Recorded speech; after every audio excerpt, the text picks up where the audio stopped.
जय श्री कृष्ण। कैसे हैं आप सब?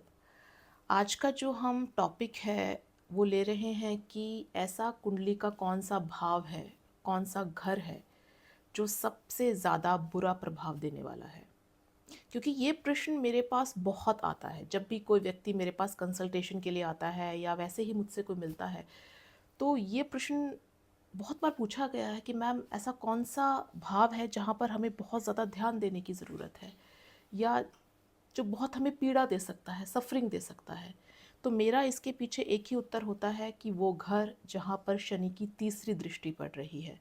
फॉर एग्ज़ाम्पल, अगर शनि आपके दशम भाव में है तो उनकी तीसरी दृष्टि आपके 12वें घर पर पड़ रही है। 12वां घर एक्सपेंडिचर, खर्चे, हॉस्पिटल, दवाइयों के खर्चे। तो ऐसे व्यक्ति के दवाइयों के खर्चे कभी ख़त्म नहीं होते हैं। हॉस्पिटल के चक्कर लगते ही लगते हैं। Exceptions can be there. अगर यही शनि 11वें भाव में है तो तीसरी दृष्टि लग्न पर पड़ी, लग्न पर पड़ रही है तो व्यक्ति इन्फीरियरिटी कॉम्प्लेक्स फील करता है, हेल्थ रिलेटेड प्रॉब्लम्स फील कर सकता है। अगर यही शनि योग कारक है तो कम ट्रबल्स, अगर यही शनि योग कारक नहीं है तो ज़्यादा ट्रबल्स। अब यही शनि अगर लग्न पर आ जाए तो लग्न से तीसरी दृष्टि कहाँ पड़ी? तीसरे घर पर। तीसरा घर पराक्रम का घर, आपके छोटे भाई बहनों का घर। ऐसे बहुत सारे केसेस मैंने देखे हैं कि इंसान की कुंडली में लग्न पर शनि है और उनकी छोटे भाई बहनों से बिल्कुल नहीं बनती।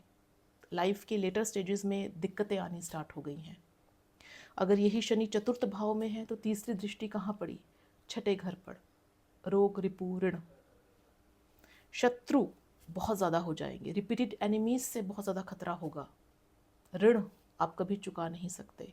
यही शनि अगर आपके द्वितीय भाव में है तो तीसरी दृष्टि पड़ी चतुर्थ भाव में। चतुर्थ भाव आपका पारिवारिक सुख, पारिवारिक सुख में आपको कमी देखने को मिल सकती है। अब पारिवारिक सुख में कमी किसके चलते होगी? अगर शनि द्वितीय भाव में है, आपके खान पान के चलते होगी, आपकी ज़ुबान के चलते होगी। क्योंकि जो द्वितीय भाव है वो ज़ुबान का भी है, वो खान पान का भी है। तो ऐसे में आपको ध्यान रखना होगा कि आपका खान पान सही हो, आपकी ज़ुबान से निकला हुआ हर एक शब्द सही हो। तो शनि जहाँ बैठते हैं वहाँ पर आपको आपके कर्मों का ध्यान रखना पड़ता है।